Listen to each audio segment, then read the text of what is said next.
It's dime time.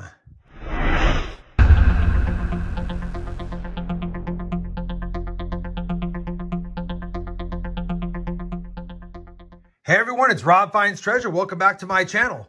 We are 2 for 2 on dime hunts this year with finding silver. I'm hoping that this box, which is not my favorite boxes, can keep our streak alive. Although with only a 1-box hunt in front of me, I'm pretty certain we're going to be marrying this to other dime boxes that I scored later in the week. That being said, despite these being my unlucky boxes, the last time we hunted one of these boxes, we got 3 silver dimes in it. This is from the same bank just a week later, so fingers crossed it's also lucky. Now, I've already popped the top of this box to make sure I had circulated dimes, and I did, although that's a pretty toasty one on the end, and they are circulated dimes, so hopefully we'll find some silver and keep the unlucky boxes staying lucky since the last hunt.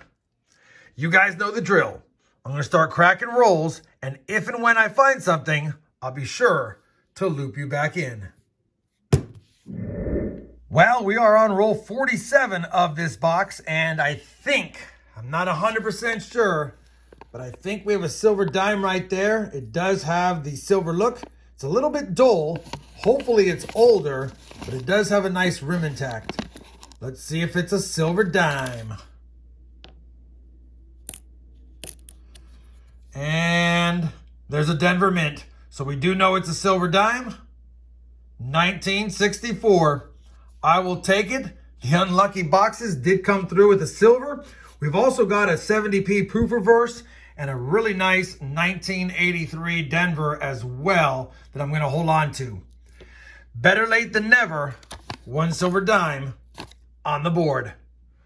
Well, that dime box has been hunted. We didn't get any more silver in the last few rolls, but I'm not going to get mad because getting 1 silver in a dime box is always good, especially in these kind of boxes. And that is a couple of boxes in a row that this type of box gave us a dime that was made out of silver.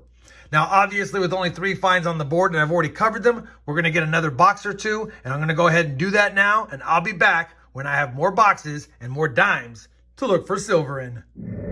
I am back, and I was able to get another dime box, and this is the kind of dime boxes that I like. Of course, you never know. I could jinx myself now that I've loved these type of boxes, and they've done well, and the other type of boxes I didn't like, but they've done well recently. So either way, it's always nice seeing a circulated dime box to hunt. You guys know where we stand after the first box. Let's go ahead and continue the hunt and see if we get any goodies from my favorite type of boxes.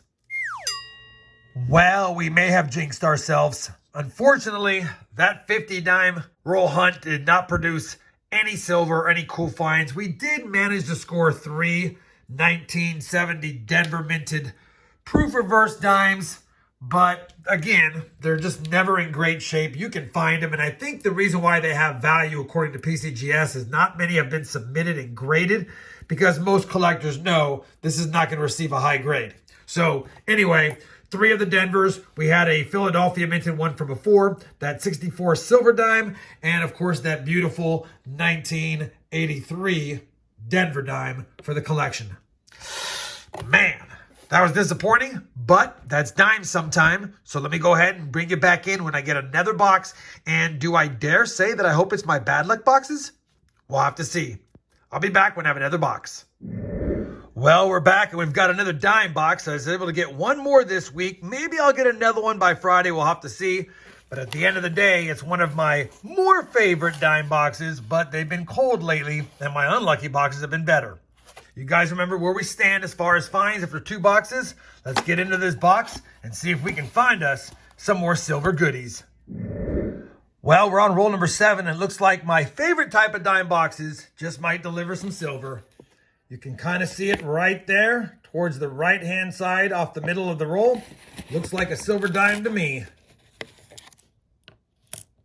And this one's going to be a 1957 Denver. 2nd silver dime found out of 3 boxes so far.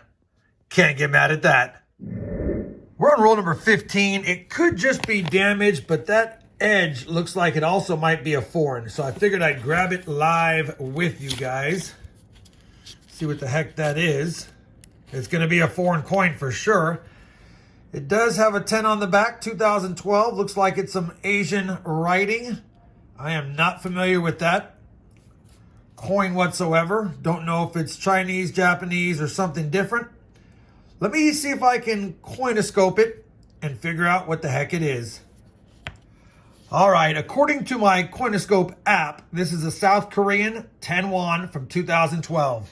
Cool foreign, we'll take it. Now I won't forget that one in the future, I hope. We're on roll 32, and I didn't find anything really fancy schmancy, but it is a 2009 Denver dime. And for those that don't know, 2009, they had a lot lower mintage on these. So I do pull them out when I find them. I've been finding a lot less lately, so maybe others are pulling them out.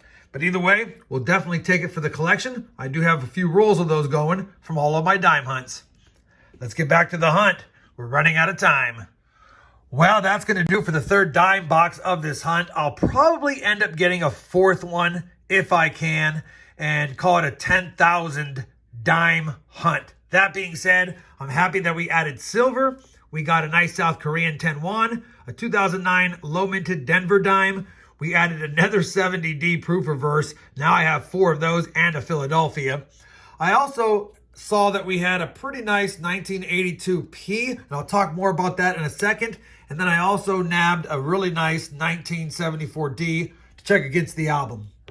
I do want to take 1 second and bring up the fact that you do want to check your 1982 dimes for any mint marks. If they have a Denver or a P like that one does, really no value at all, unless it's really nice, of course.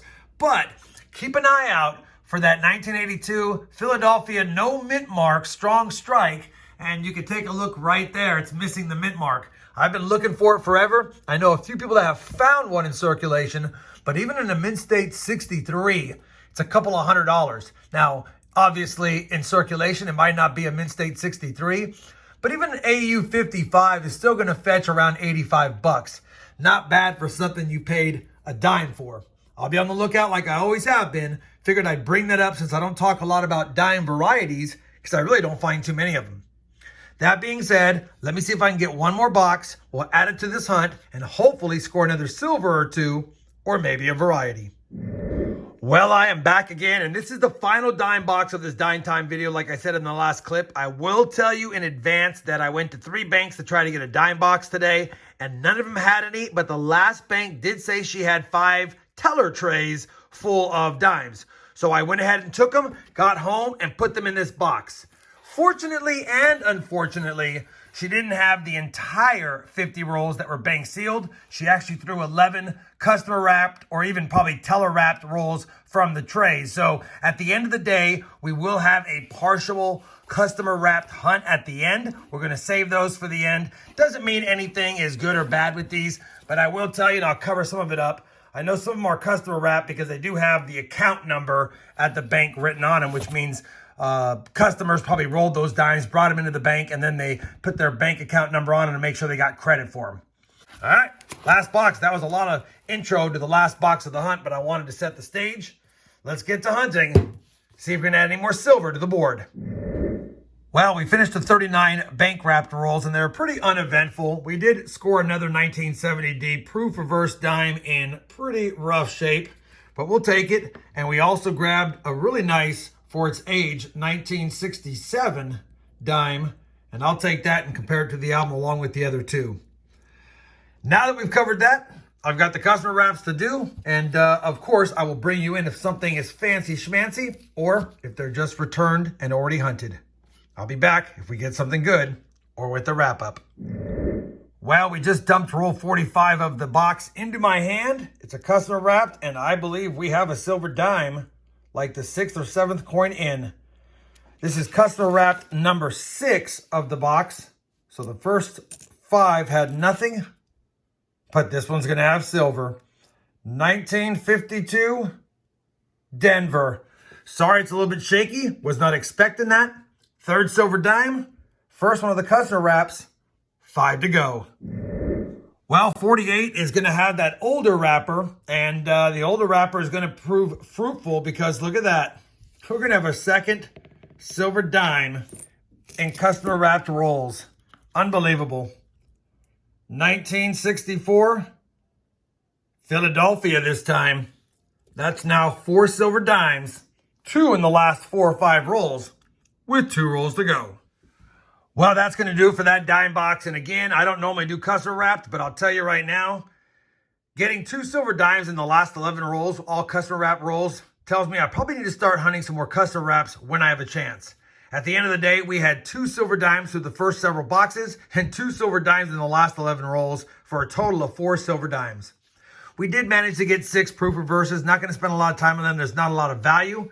We got that 1 foreign, we got that 09 Denver, and 3 nice coins to check against the album. That being said, I enjoyed this dime time hunt. Nothing like getting 4 silvers for the jar and some coins for the collection. If you guys enjoyed this dime time hunt, I would appreciate that thumbs up. And as always, everyone, happy hunting, and thanks for watching.